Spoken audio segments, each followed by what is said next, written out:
सबसे बड़ा लाभ है संत मिलन, संत संग, संत सेवन, और सबसे बड़ी हानि है असंत मिलन, असंत दर्शन, असंत संग। अब थोड़े से में समझ लेना है संत कौन है और असंत कौन है। संत और असंत की बहुत बड़ी व्याख्या शास्त्रों में है और उनके नाना प्रकार के लक्षणों का वर्णन है, पर एक ही बात से संत असंत का भेद करने। संत वो है जो भगवान के हृदय में बसता है, जिसके हृदय में भगवान बसते हैं, और असंत वो है जो भोग के संसार में बसता है और जिसके मन में भोग बसते हैं। ये छोटी सी व्याख्या संत और असंत की मान लेनी चाहिए। जिसके हृदय में भगवान बसते हैं और जो भगवान में बसता है वो संत है। तो ऐसा संत यदि कहीं मिल जाए, ऐसे संत की किसी प्रकार से संगति प्राप्त हो जाए, तो सच मानिए उसके संसार के बंधन से मुक्ति हो गई। ये अत्युक्ति मालूम होगी। वस्तु गुण होता है, एक वस्तु गुण अग्नि का संस्पर्श जानकर हो अथवा अनजान में हो। कोई भूल से आग के अंगारे को हाथ में ले ले, या किसी के आग का अंगारा कोई हाथ पर रख दे, जैसे आग अपनी स्वाभाविक दाहिका शक्ति से स्पर्श होने पर हाथ जला देती है, उसी प्रकार से ये 3-4 चीजें ऐसी हैं जो अपनी शक्ति से पाप का नाश कर देती हैं। भगवान का नाम, संत, श्री गंगा जी आदि तीर्थ, इनमें भाव अभाव की आवश्यकता नहीं। भाव कुभाव अनख आलसहु, नाम जपत मंगल दिश दसहु। इसी प्रकार से भी सांकेत्यम पारिहासम हुआ। इसी प्रकार से संत का यदि मिलन हो जाए वास्तविक, तो उस प्राणी का उद्धार हो गया।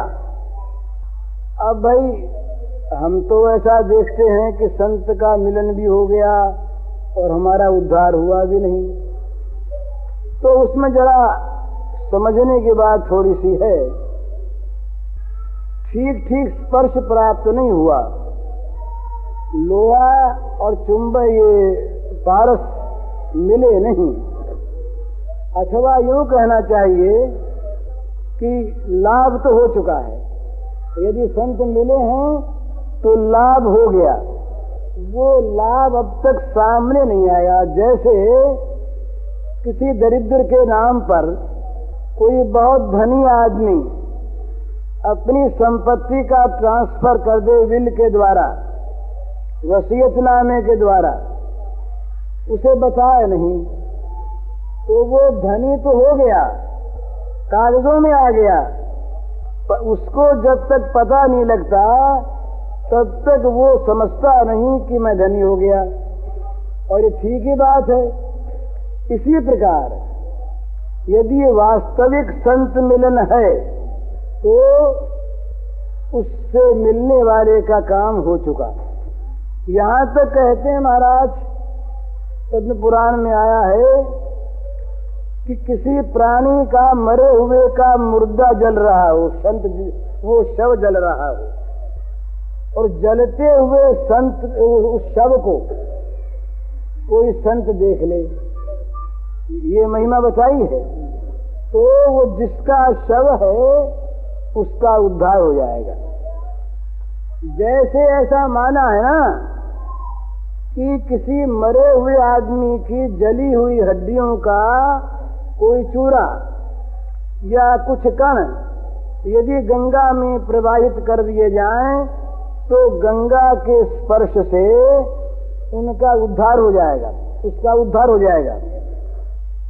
इसी प्रकार से यहाँ तक गंगा की महिमा गाई, वो जरा रस की बात है। कवि जगन्नाथ बड़े और ढंग के कवि थे, गंगा के बड़े भक्त। तो उन्होंने कहा कि कस्तूरी निकलती है मृग की नाभि से, और उस कस्तूरी को जिन देवियों ने अपने हृदय पर लगाया, और वो देवियां अगर गंगा में स्नान कर गईं, तो चूंकि वो जिस मृग के नाभि की कस्तूरी थी, उन मृगों का उद्धार हो जाएगा। ऐसा महात्मा माना है, बताता हूँ, ऐसा महात्मा माना है। तो ये कोई कह सकते हैं कि ये महात्मा जो हैं ये रोचक वाक्य हैं, अथवा ये जितने महात्मा बताए हैं ये सारे महात्मा अर्थ ये केवल खींचने के लिए उस ओर, ये काल्पनिक चीज है। पर इसको अर्थवाद को अपराध माना है, नामापराध में। नाम की शक्ति को, नाम की महिमा को अर्थवाद कहना ये अपराध माना है। तो भाई फिर कर्मों का क्या होगा? शास्त्र कहते हैं कि अवश्यमेव भोक्तव्यम कृतम कर्म शुभाशुभम। सारे के सारे कर्म अवश्यमेव भोगने होंगे, चाहे वो शुभ हों चाहे अशुभ हों, और बिना भोगे कर्मों का नाश होगा ही नहीं, ये शास्त्र कहते हैं। और यहाँ कहते हैं कि स्पर्श मात्र से नाश हो गया, तो दोनों की संगति कैसे? दोनों में कौन झूठा कौन सच्चा, और दोनों सच्चे तो दोनों की संगति कैसे? ठीक संगति है और दोनों ही ठीक है। कर्मों का भोग हुए बिना नाश नहीं होता, ये बात बिल्कुल सत्य है। कर्म अपना भोग कराएंगे ही। आपको हमको अगर किसी आदमी के 10,000 रुपये देने हैं, तुम दिए बिना मुक्त होंगे कैसे? देने पड़ेंगे, मुक्त नहीं हो सकते। पर यदि हमारा कोई मित्र मित्रता के नाते 10,000 रुपया जमा करा दे वहां, तो हम मुक्त हो गए कि नहीं? कोर्ट में किसी पर डिक्री है और वहां उस डिक्री के रुपए कोई जमा करा दे, तो वो डिक्री फिर उस पर रहेगी क्या? नहीं रहेगी ना। इसी प्रकार से, इसी प्रकार है फांसी चढ़ जाती है राजाज्ञा से। नहीं, ये नियम आप नहीं जानते होंगे, गवर्नर के और वाइसराय के हाथ में कानूनन नियम है कि वो चाहे जिसकी फांसी की सजा को रद्द कर सकते हैं, ये कानून है।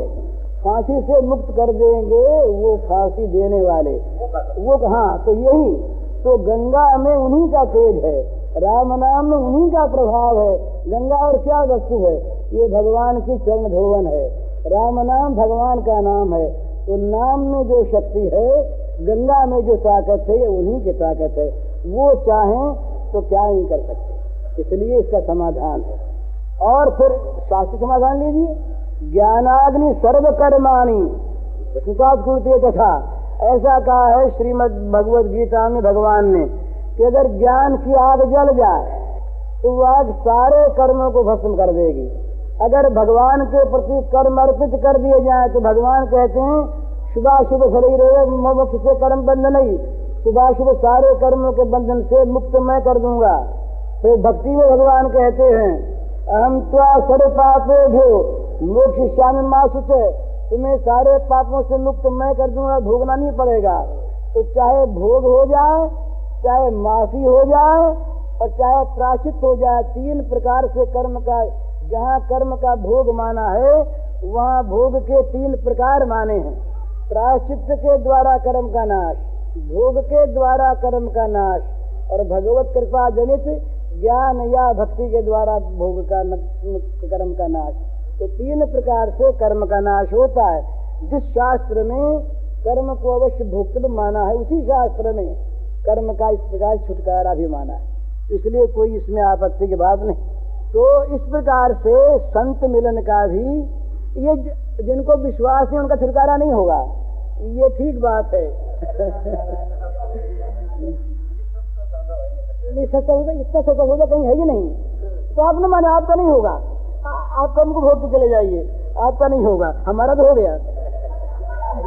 आप न मानिए, नहीं कैसे हुआ, नहीं हमारा हो गया। आप आपको न मान से क्या होता है, आप न माने, आपका नहीं होगा, आपका नहीं, आप नहीं मानेंगे, आपका नहीं होगा, तो हमारा तो हो गया। समझे? तो मैं ये कह रहा था कि संत मिलन, यदि संत का वास्तविक मिलन हो गया तो संत के मिलन का ये प्रभाव है स्वाभाविक। संत होना चाहिए तो उसका प्रभाव स्वाभाविक है कि वो जिससे मिला है उसके सारे बंधन को वो छुड़ा देगा। क्यों छुड़ा देगा?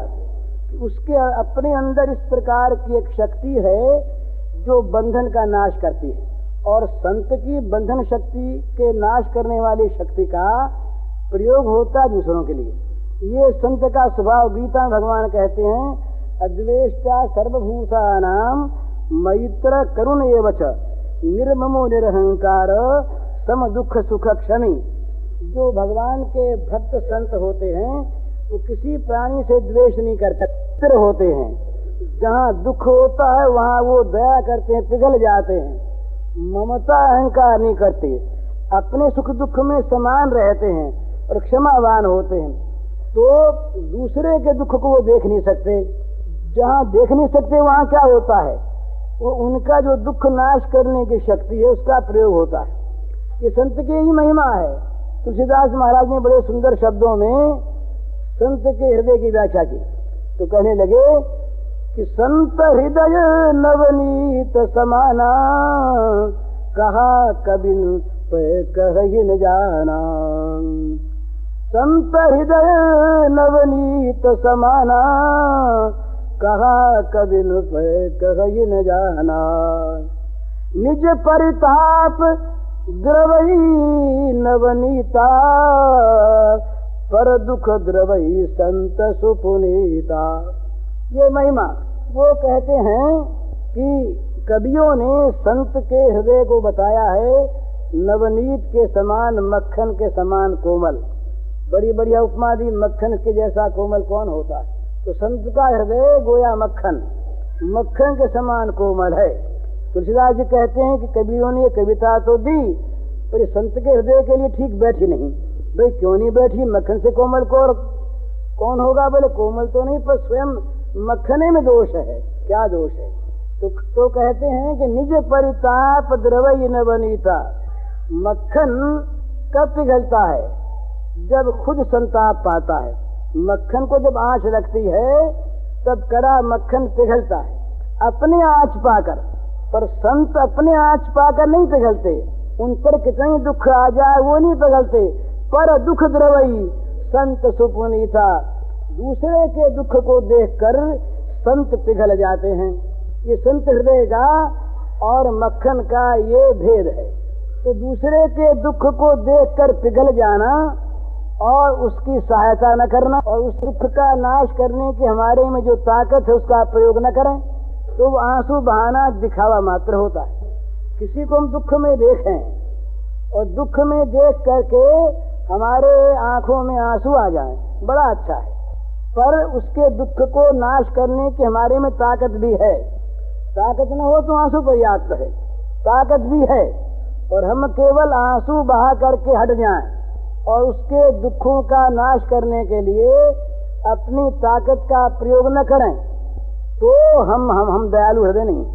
तो संत हैं दयालु, दूसरे के दुख से संताप पाकर पिघलने वाले।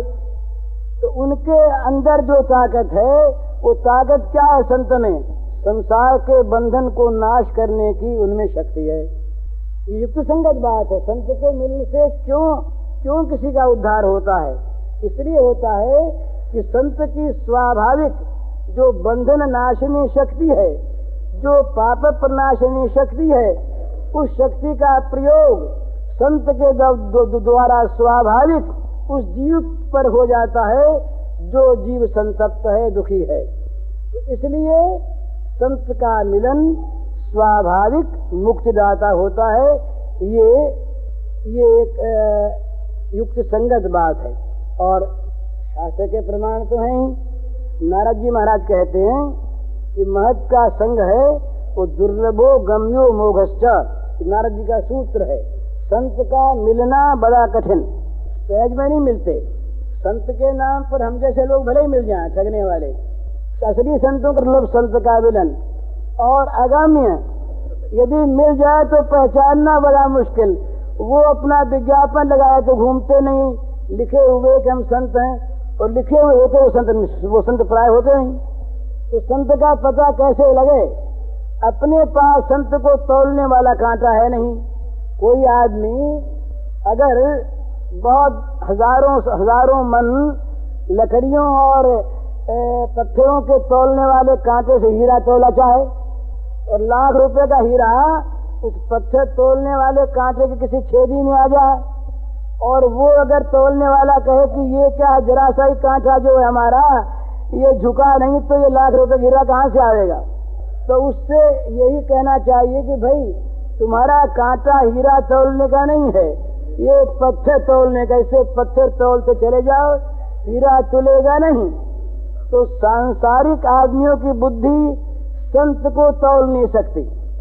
वो अपनी आंख से संत को देखेंगे। हमारे कांटे पर आए तो तुम्हारे कांटे पर तो पत्थर आवेगा भैया, बारी बारी, बहुमूल्य हीरा तो आवेगा नहीं। तो इसलिए अगम्य, संत का मिलना बड़ा दुर्लभ, और मिलने पर पहचानना बड़ा दुर्लभ अगम्य। तथापि यदि संत मिल गए तो अमोघश्च, संत का मिलना व्यर्थ नहीं जाएगा, अमोघ है वो। क्योंकि उसकी जो वस्तु शक्ति है, उसमें जो अपनी ताकत है। अरे भाई, बर्फ के ऊपर हिमालय में जाके बैठ जाइए, बोले हम नहीं स्वीकार करते ठंड को, नहीं स्वीकार करते कहने से वो ठंड की जो अनुभूति है वो कैसे मिट जाएगी? न स्वीकार करो तुम। उसमें जो स्वाभाविक ठंडक है, ठंडा कर देने वाली जो ताकत है, वो ठंडा कर ही देगी। आग के समीप जाके बैठिए, गर्मी मालूम होगी ही, चाहे आप गर्मी न मानते हो, न चाहते हो, न स्वीकार करते हो, न करें स्वीकार। वो तो सिर चढ़ के आपके बोलेगी कि मैं गर्मी आ गई। इसी प्रकार से संत का संग यदि वास्तव में हो गया तो संत का जिसको संग हुआ उसका उद्धार हो गया। हो जाएगा नहीं, हो गया। तो इस पर तो भय कहाँ लगता है ये बात कहने में? हम अगर कहें हम संत हैं तब तो हमें भय लगेगा। क्यों भय लगेगा? कि हमारे मिलने वालों का उद्धार हुआ नहीं। तुम डर के मारे कहेंगे नहीं ये बात कि भाई संत मिलने से उद्धार होता है, कहीं हमारे संत बनने में बाधा आ गई तो इसलिए अपने ये कहने में कोई हर्ज नहीं है। सच्ची बात संत कि हम तो संत है नहीं, संत होते तो उद्धार होता ही, ये तो प्रमाण हुआ नहीं। तो अगर संत मिल जाए तो पक्की से पक्की बात है, ये शास्त्र का निचोड़ है, अमोघश्च। उसका फिर दूसरा फल अर्थ लगाते हैं जो कुछ थोड़ा सा संदेहवादी हैं। वो कहते हैं भी कुछ फल तो होगा ही, व्यर्थ नहीं जाएगा, कुछ फल हो जाएगा, पूरा नहीं होगा। पूरा तो जानने से ही होगा। ये वैसी बात है कि आपको जानने से आग पूरी जलाएगी, नहीं तो कम जलाएगी। ये जैसे असिद्ध है, आपको जानने से आग जलावे और न जानने से कम जलाए, ये जैसे असिद्ध बात है। इसी प्रकार संत को संत जानने से संत दूर करे उसके बंधन को, और न जानने से न करे, ये बात नहीं है। ये संत की अमित महिमा है, जिससे को संत का मिलन हो गया। जिसने भगवान का नाम ले लिया, जो गंगा में नहा लिया, उसका उद्धार हो गया। हो गया, होगा नहीं, हो गया। लेकिन हम पहले ही ये मान लेते हैं कि ऐसा होगा नहीं, ऐसा होगा नहीं, हो सकता नहीं। तो भाई ये और अच्छी बात है। श्रद्धा पूर्वक, सदाचार पूर्वक और अभ्यास करके आगे बढ़ो, बहादुर की भांति। ये मुफ्त का माल न लेकर और बहादुर की भांति कर्म करके और प्राप्त करो, ये और अच्छी बात। ये तो बढ़िया बात ये है ही। पर कमजोर हम जैसे जो लोग हैं, वे लोग तो आसरा ताकते रहते हैं। क्या करें भाई, कुछ होता हुआ था तो है नहीं, तो चलो गंगा मैया ही तार दे, चलो राम नाम ही तार दे, चलो संत ही तार दें, समझे? तो पर ये है, ये अलीक वस्तु नहीं है, है ऐसी बात। तो संत मिलने पर काम तो हो गया, पर हमको करना क्या चाहिए? हमको दो बात करनी चाहिए। ये मुफ्त की बात तो है, पर दो बात करनी चाहिए। एक बात तो ये करनी चाहिए कि संत के मिलन की तीव्र आकांक्षा करनी चाहिए। बिनु हरि कृपा मिल ही नहीं संता। संत गलियों में बाजारों में विज्ञापन करते नहीं घूमते, इस ध्यान देने की बात। साइन बोर्ड लगाकर संत नहीं बैठते कि हम संत हैं आ जाओ। साइन बोर्ड लगाने वाले हम ही लोग हैं, पर सच्ची बात है साइन बोर्ड लगा के बैठना हम संत हैं भाई आ जाओ उद्धार करने के लिए बैठे हैं, उद्धार करने की दुकान खोल कर बैठे हैं, ये संत बने की दुकान नहीं खुला करती। एक बात तो संत के मिलन की आकांक्षा करनी चाहिए कि ऐसे संत जिनका मिलना ही भगवान के मिलने से बढ़कर, ऐसे संत को भगवान मिलावें। तत्कृपया लभ्य, भगवान की कृपा से ही संत की प्राप्ति होती है, अन्यथा नहीं होती। बिनु हरि कृपा मिल ही नहीं संता है। तो संगति संस्कृति कर अंता, संत का जो मिलना है ये संसार का अंत करने वाला है, परंतु संत मिलते नहीं बिना भगवत कृपा के। तो भगवान की कृपा का आश्रय करके भगवान को पुकारे संत मिलन के लिए। एक बात। दूसरी बात, संत की एक परीक्षा करे। परीक्षा करने के बाद संत की परीक्षा हम कर नहीं सकते, मैं बता रहा हूं ना, संत की परीक्षा हम कर नहीं सकते, हमारे पास वो बुद्धि का कांटा ही नहीं है, तो संत की परीक्षा कैसे करें? हम परीक्षा तो हम नहीं कर सकते, तो अपने लाभालाभ के लिए हम संत चुन सकते हैं। ये परीक्षा कैसे? कि जिसके संग से, जिसकी सोहबत से, जिसकी बात मानने से हमारे अंदर दैवी संपत्ति बढ़े, भगवान की ओर वृत्ति लगे, संसार से वृत्ति हटे, पापों से मन हटे, हमारे लिए वो संत है।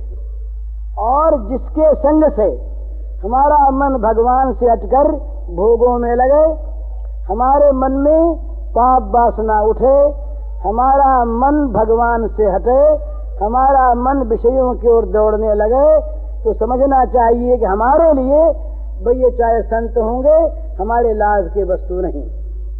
इस प्रकार से अपने मन में अपने लाभ हानि की बात सोच करके संग करे।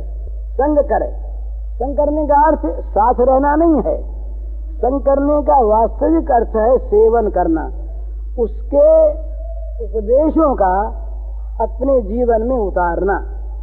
जिस प्रकार से हमें संत कहें, उस प्रकार से हम अपने जीवन में उस प्रकार का बनने की चेष्टा करें, ये संत सेवन है। पास रहने में भी बहुत लाभ है, परंतु पास रहने की अपेक्षा भी अधिक लाभ उसके उपदेश का अनुसरण करने में है। एक बात यदि हम संत के मान लें, एक बात वास्तविक, एक बात काम हो गया। गुरु ने कहा, एक शब्द कहा, सर्वम खलविदम ब्रह्म, महावाक्य कह दिया, बस ये सारा का सारा केवल ब्रह्म है। ये कहते ही हमने श्रद्धा पूर्वक इसको स्वीकार कर लिया। स्वीकार करके देखने लगे, सर्वम खलविदम ब्रह्म, काम बन गया। एक वाक्य भी हम ठीक ग्रहण कर लें, भगवान ने कहा वासुदेव सर्वमिति, एक वाक्य भगवान का मान लिया। हाँ दुर्लभ है, ये तो जो माने वो दुर्लभ है, नहीं तो कहाँ सुलभ है। हाँ, और एक बात साधन में एक बात मान ले, माम एकम शरणम ब्रज, सारा काम हो गया। भाई जा कहाँ कहाँ भटकते, भगवान ने तो ऐसी ऐसी दया की है। अरे बोले कहाँ कहाँ भटकते हो तुम, छोड़ो ना सब इन बकेड़ों को, यही शब्द है, सर्वधर्मान परित्यज्य, छोड़ो। माम एकम शरणम ब्रज अहम त्वा सर्व पापेभ्यो मोक्षयिष्यामि मा शुच। गीता का प्रारंभ होता है अशोचादन शोचस्त्वम से, और है वहां से भी, और गीता का परिहार होता, उपसंहार होता है मां शुच से, अंतिम। और बीच की चीज गीता का प्रारंभ होता है शिष्य से हम साधिमान त्वाम प्रपन्नम से, और उसकी अपूर्णता को दूर करने के लिए भगवान उपसंहार करते हैं माम एकम शरणम ब्रज। शरणागति में कसर रह गई थे कुछ, कसर तो नहीं रहती। अर्जुन के लिए शरणागति में कसर रह गई, ये हम जैसे लोग हैं तो बड़ा अपराध है। अर्जुन तो भगवान के स्वरूप है महाराज। नर नारायण नरम से नरोत्तम, नर की भी ऊपर व्यास भगवान ने वंदना की है। लेकिन अर्जुन के कहने के बाद भगवान ने महिमा प्रकट की। अर्जुन ने कहा महाराज शिष्य से हम साधिमाम ताम प्रपन्नम, समझ में नहीं आया क्या करूं? आपका शिष्य, आपके शरणागत, आप मुझे मार्ग बताओ। इतना कहकर भगवान की बात सुने बिना ही, उत्तर दिए बिना ही अर्जुन ने अपना निर्णय दे दिया। नहीं ओत्स्यति गोविंद मुक्ता कृष्ण, लड़ूंगा नहीं।